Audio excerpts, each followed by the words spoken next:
आजच्या या संमेलनाचं वैशिष्ट्य म्हणजे आज खास वेळात वेळ काढून ज्यांच्या गीतांवरती, ज्यांच्या कवितांवरती गेली कित्येक वर्ष आपण मनापासून प्रेम करतोय ते माननीय गुलजार साहेब आज आपल्या इथे उपस्थित आहेत. आपल्या सर्वांच्या विनंतीला मान देऊन ते या संमेलनासाठी आलेले आहेत. हे आपल्या सर्वांचं खऱ्या अर्थाने महत्भाग्य आहे. मी आदरणीय ज्येष्ठ कवी आणि गीतकार गुलजार यांना आपल्या सर्वांना संबोधित त्यांनी करावं अशी नम्र विनंती करतो.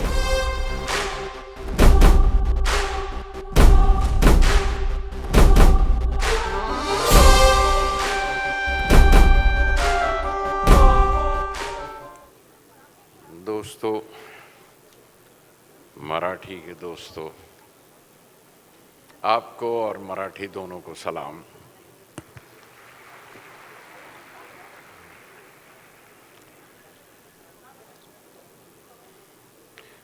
मोहतरम जनाब चीफ मिनिस्टर साहब, ऑनरेबल शरद पवार साहब,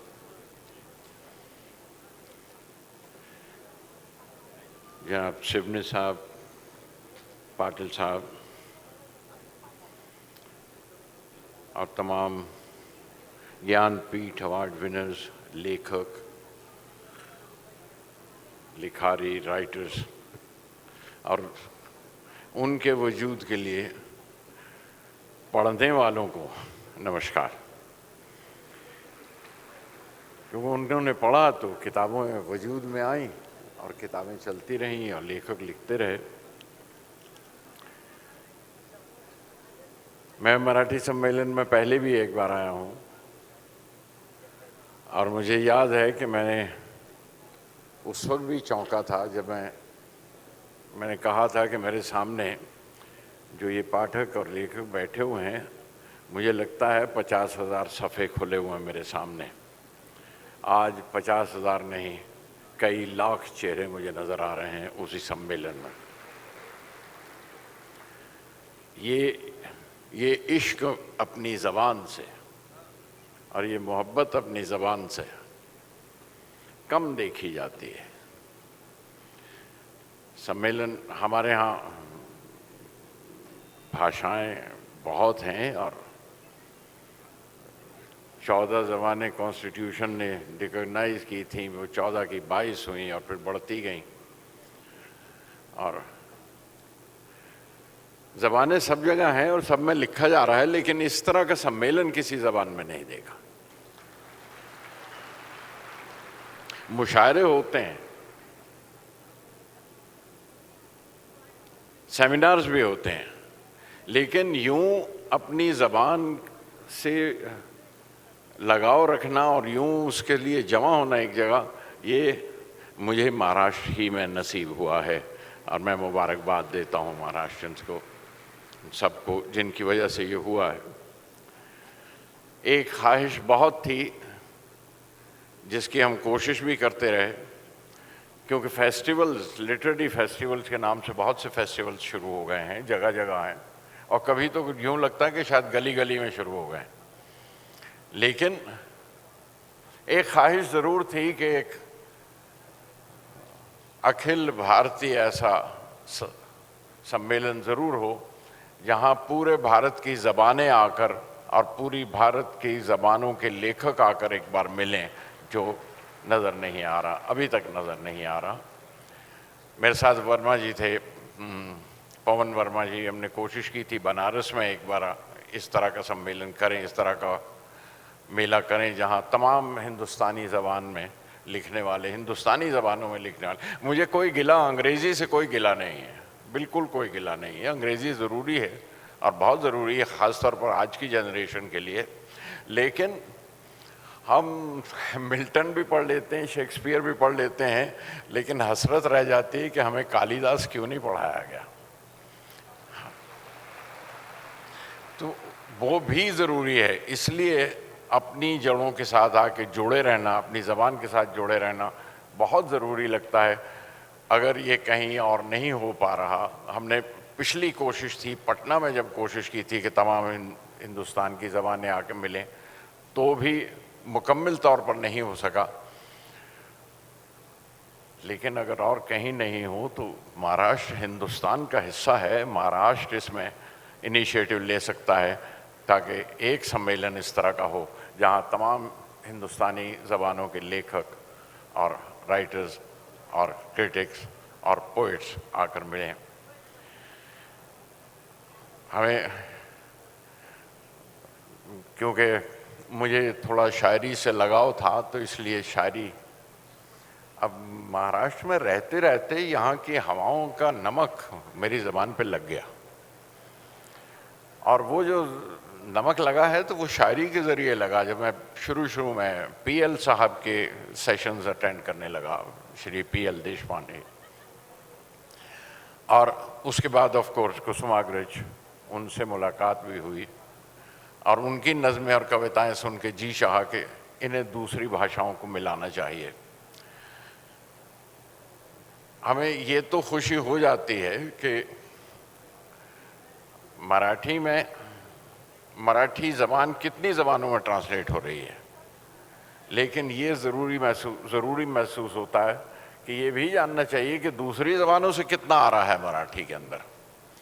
और मुझे इस बात का हमेशा कहीं ना कहीं कलेश रहा इस बात की कि हम उर्दू ज़बान पे, जो मेरा पहली ज़बान थी जिसके ज़रिए मैं लिखता था, और ये कहीं ना कहीं ये महसूस हुआ कि उर्दू ज़बान हम बहुत जगह ट्रांसलेट हो रही है, बहुत जगह अनुवाद हो रहे हैं इसके, लेकिन उर्दू ज़बान में कहाँ से आ रहा है? बाहर से आना, और ख़ास तौर पे दूसरे हिंदुस्तानी ज़बानों से आना बड़ा ज़रूरी था। फिर खुशकिस्मत हूँ कि मैंने कुसुमाग्रज उन्हें ट्रांसलेट किया, उनका अनुवाद किया, और कुछ बड़े मराठी शायरों की सोहबत में उनके कदमों में बैठ के उनके अनुवाद किए और उनसे आशीर्वाद मिला। विंदा जी को आई ट्रांसलेटेड, विंदा जी को उर्दू में किया, दिलीप चित्रे जी को किया, और उनको लाटकर को।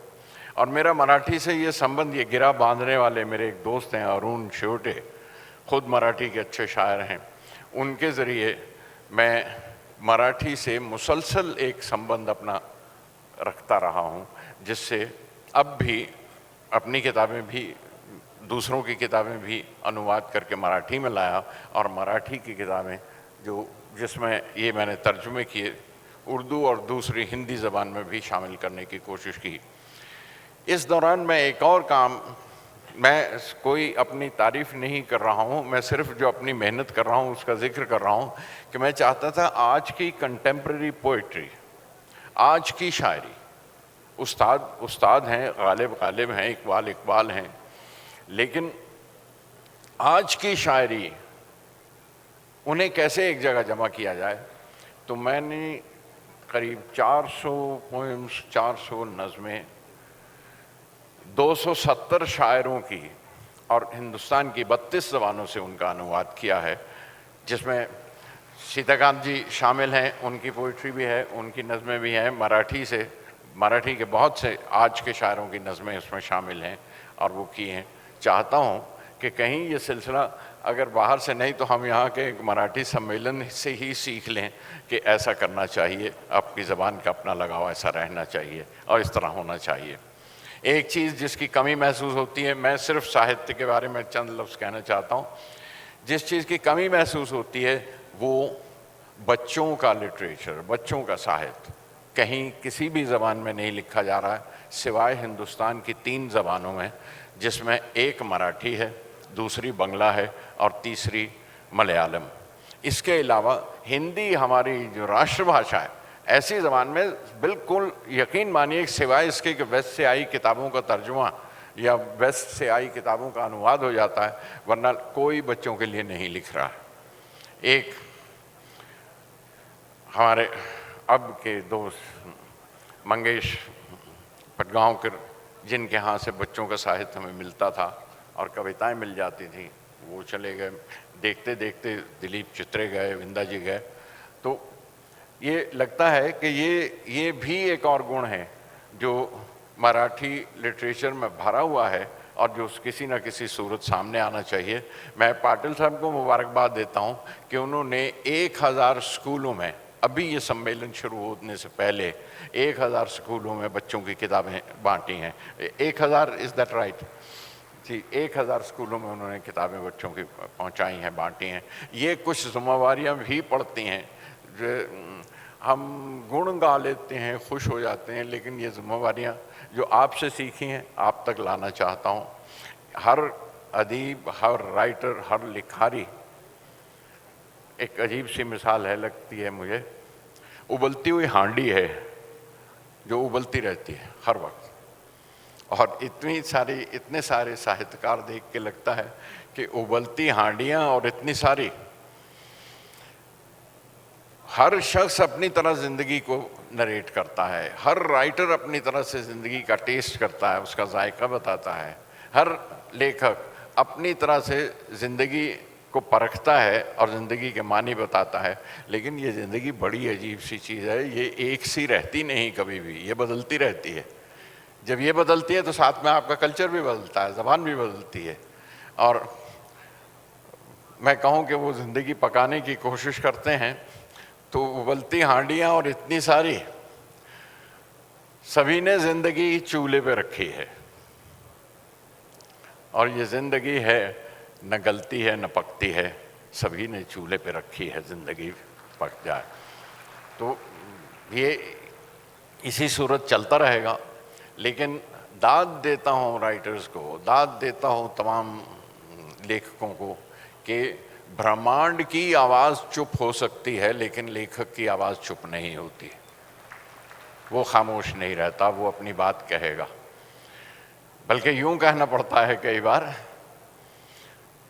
वो गूंगा कौन है, वो गूंगा है कौन, खांसता है तो शब्द उड़ते हैं उसके मुंह से। वो जो गूंगा एक शहर में घूमा करता है वो है कौन, वो खांसता है तो लफ्ज उड़ते हैं उसके मुंह से, शब्द उड़ते हैं उसके मुंह से।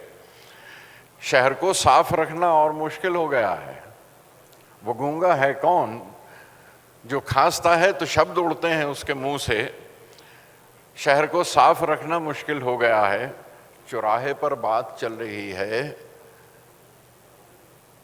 कि लेखक होगा, अदीब होगा, किसी ने पूछी थी उसकी राय और ज़बां काट ली थी उसकी। वो ज़बां कटने के बाद भी लेखक बोलता रहता है, वो बोलता ही रहता है और हमेशा बोलेगा। बहुत बहुत शुक्रिया, थैंक यू।